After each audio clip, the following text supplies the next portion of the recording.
toutes, bienvenue sur Couteau Passion pour une nouvelle revue.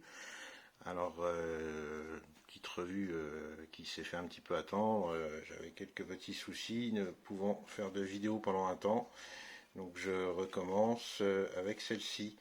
Alors premièrement, je vais faire un petit clin d'œil à Romain Desbois, une chaîne YouTube animée par un jeune garçon qui s'intéresse à tout ce qui est survie, couteau, etc. Petites astuces qui peuvent servir en survie ou quand on est dans les bois. Voilà, c'est un petit jeune homme très sympathique qui m'a demandé si je pouvais lui faire un petit clin d'œil. Donc voilà, c'est fait. Sa chaîne, c'est Romain Desbois sur YouTube. Vous pouvez aller voir, c'est sympathique ce qu'il fait. Voilà. Donc aujourd'hui, on va parler du Elk Ridge Bushcraft. C'est un couteau que j'avais envie d'acheter depuis un petit moment. Il n'y a pas de vidéos françaises qui sont faites sur ce couteau. J'avais pris quelques avis, on m'avait dit oh, moi je serais toi, je le prendrais pas parce que c'est un couteau qui n'est pas très cher, qui n'inspire peut-être pas spécialement confiance aux autres personnes qui font des revues sur des couteaux, etc. en France. Mais bon, pour 25 euros, frais de port compris, je me suis dit je vais le tenter quand même parce qu'il avait un look sympa malgré le prix. Voilà, donc on va enchaîner directement sur le couteau. Alors, il est présenté dans un étui tout simple, mais bien fait, on va dire. C'est pas des matériaux chers, c'est sûr, hein, c'est du nylon, mais voilà, c'est un étui qui a le mérite d'être assez bien fait. Le couteau tient bien dedans. Il y a un contrefort à l'intérieur en plastique pour éviter de couper le nylon quand on range le couteau. On peut aussi bien le mettre de ce côté-là que de ce côté-là. Ça rentre aussi, hein. Un peu plus difficilement, mais ça rentre. Voilà. Au niveau de l'étui, vous avez la possibilité de le mettre en horizontal ou en vertical, avec les bassins qui sont ici et celui-là. Et à l'intérieur de l'étui, petite cerise sur le gâteau, vous avez ce petit grattoir pour le Firesteel qui n'est pas super efficace, mais enfin il a une autre utilité. On le verra après. Vous voyez, marqué Elk Ridge Bushcraft dessus. Voilà, c'est pas trop mal comme petit accessoire. Vous avez également un Firesteel qui fonctionne, je l'ai essayé. Et vous avez une toute petite pierre gros ou grain qui peuvent à la limite redonner un petit coup de punch à votre lame quand vous êtes sur le terrain. Bon, c'est pas ce qu'il y a de plus génial, hein, mais ça peut toujours servir sur le terrain, on peut toujours s'en servir à défaut d'autre chose.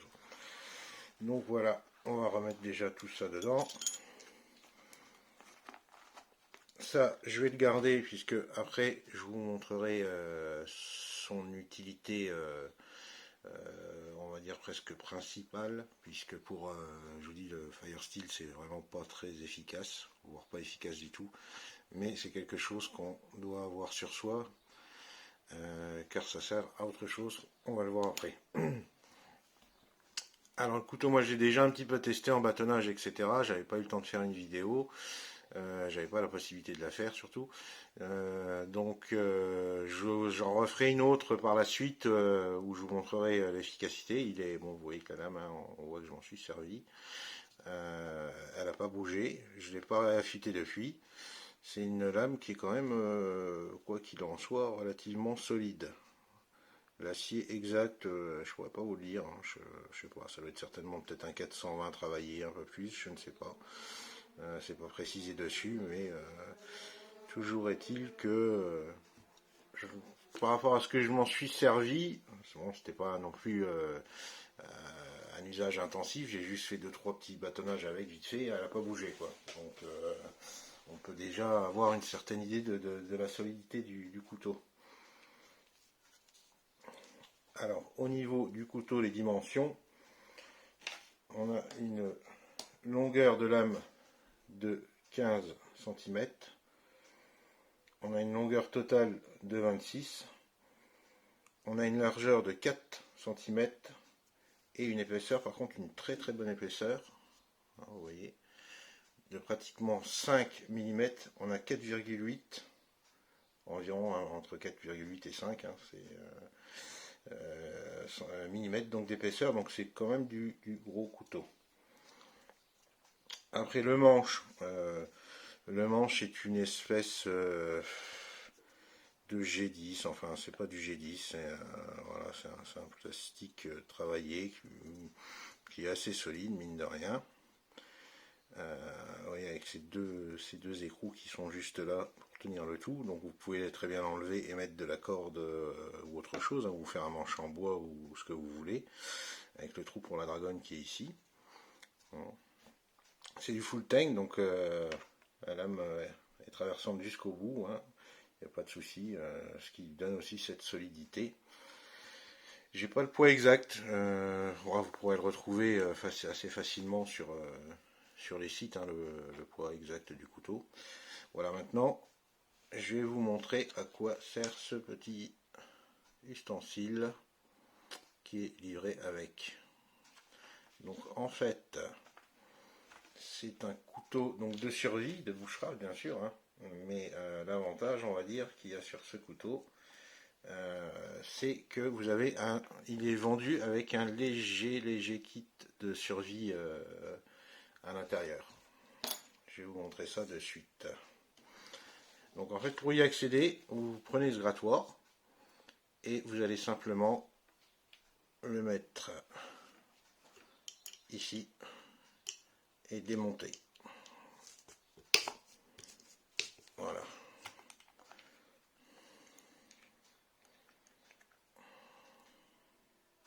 Voilà, nous revoilà. Je vous ai passé le cérémonial du dévissage, hein. C'est pas la peine qu'on passe 5 minutes à voir comment on dévisse des vis, tout le monde le sait. Donc voilà ce que vous avez à l'intérieur.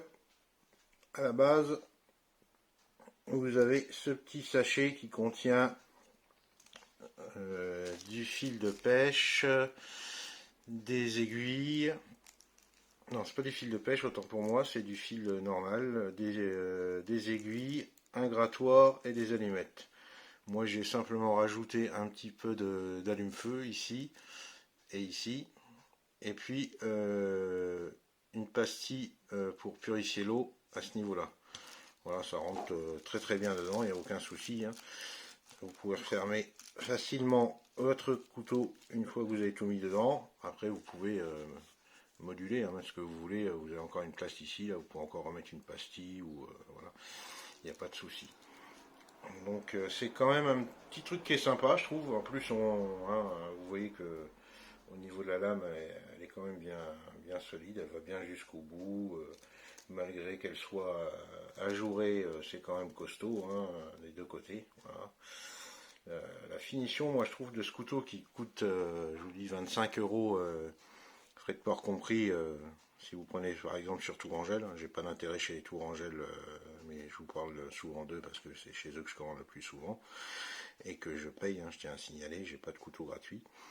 Donc voilà, moi je trouve que c'est une bonne idée, c'est le petit plus, ça c'est pas révolutionnaire, mais le petit plus, ils vous mettent un petit kit comme ça dedans, je trouve ça très sympathique et je trouve que c'est une bonne idée. Voilà, je vais remonter le manche et puis on va faire 2-3 essais de coupe sur une feuille pour l'instant, sur des choses comme ça. Et puis après, je ferai une autre vidéo pour vous montrer tout ce qui est bâtonnage, etc. De toute façon, j'aurai encore d'autres couteaux à faire pour les vidéos de bâtonnage, puisque j'en ai reçu quelques-uns depuis. Voilà, donc le temps de remonter tout ça et je reviens vers vous. Voilà, magie de la vidéo.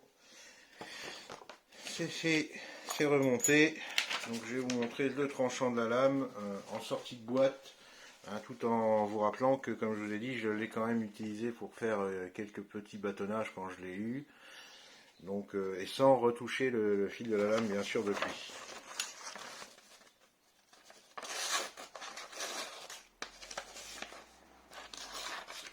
Bon, j'ai toujours du mal avec ça. Et que ça coupe. Il n'y a pas de souci.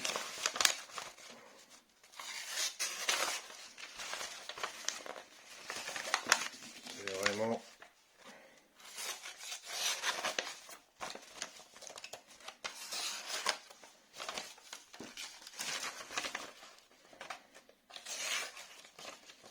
lame est épaisse, donc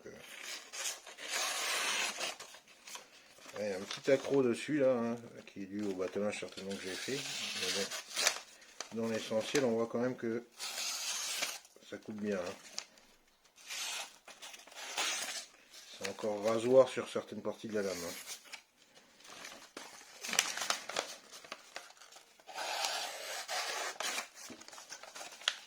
Il y a un tout petit accroc dessus. Voilà, quand même bien méchant. Un petit coup d'affûtage et on n'y verra plus rien. Voilà, c'est quand même assez efficace. C'est sur quelque chose d'un peu plus dur. Voilà, petit carton. Ouais. Il n'y a aucun souci, hein, ça.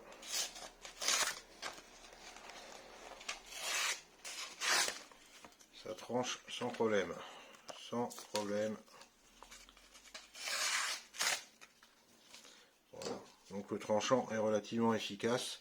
Je vous dis au niveau de l'acier, je pense qu'on doit être sur du 400 ou du 440 ou du 420, peut-être plus du 440 à mon avis, un 440C peut-être travaillé, quelque chose comme ça. Moi, mon avis sur ce couteau là, c'est que pour quelqu'un qui veut aller faire du bushcraft, qui veut aller en forêt, qui veut avoir un couteau qui est sympa, qui a déjà un look sympa, parce que je trouve que le look est vraiment sympa, hein, qui est relativement solide. On en reparlera quand j'aurai fait les gros tests de bâtonnage, mais pour l'instant, de ce que j'en ai vu, il est solide. Donc un couteau sympa, solide, un design joli, et puis pratique, avec un étui, comme je dis, bien qu'il soit en nylon, qui est quand même relativement bien fait, avec des petits accessoires aussi bien que ce soit dans l'étui ou dans le manche, comme on a pu le voir. Je pense que pour quelqu'un qui ne veut pas se ruiner, c'est un couteau à acheter. Après, peut-être qu'il ne durera pas 10 ans, hein, bien sûr. Mais voilà, je veux dire, pour un couteau à 25 €, même si vous le cassez au bout d'un an ou 2 ans, je veux dire, votre couteau est rentabilisé largement. Hein, surtout si vous allez 3-4 fois en forêt en 2 ans, il n'y a pas besoin d'avoir un couteau à 150 boules pour se faire plaisir et puis pour avoir quelque chose qui vous permette quand même de faire un peu de bivouac. Hein. Donc moi je le recommande vraiment. Elkridge, c'est pas c'est le deuxième couteau que j'ai de chez eux. Le premier c'était un Plion que j'ai depuis très très longtemps. J'ai jamais été spécialement fan de cette marque, mais disons que celui-ci je le trouvais vraiment intéressant depuis le temps. J'avais vu beaucoup de revues américaines dessus, pas une seule en française. Et puis bon, même si on m'avait un peu déconseillé de l'acheter, je me suis dit je vais quand même, même si j'écoute ce qu'on me dit, j'aime bien voir par moi-même et me rendre compte par moi-même de la qualité des choses. Bah écoutez, honnêtement, je suis surpris. Je suis surpris, c'est pour 25 €, moi je trouve que c'est un bon achat. Donc pour les gens qui ont des budgets un peu plus serrés, si vous voulez un couteau, et ben voilà, je pense que ça c'est parmi la gamme de prix des Mora, des Sima, des choses comme ça. Et honnêtement, il n'a pas à rougir du tout de ses concurrents. Je dirais même qu'il pourrait peut-être sortir du lot par rapport à tous ces couteaux qui sont dans une gamme de 15 à 30 €. Et d'ailleurs, je pense que je ferai bientôt une vidéo en vous donnant mes impressions et en faisant un léger concours, on va dire, entre ces couteaux de gamme de 15 à 30 €. Et puis peut-être qu'à la fin, j'élirai le gagnant et en tout cas à mes yeux de cette gamme-là pour vous dire, voilà, dans cette gamme, pour moi, celui que je retiens et qui est le numéro 1, par rapport à mes critères, bien sûr, ça sera celui-là. C'est une vidéo qui pourrait être intéressante que je ferai certainement prochainement aussi, après la vidéo de coupe, etc., qu'il y aura dans quelques temps. Sur ce, je vous remercie. Comme d'habitude, n'hésitez pas à lâcher un pouce bleu si la vidéo vous a plu. Abonnez-vous si vous ne l'avez pas encore fait. Et puis, comme j'ai l'habitude de le dire, faites-vous plaisir, offrez-vous des couteaux. Allez, ciao, ciao, à bientôt.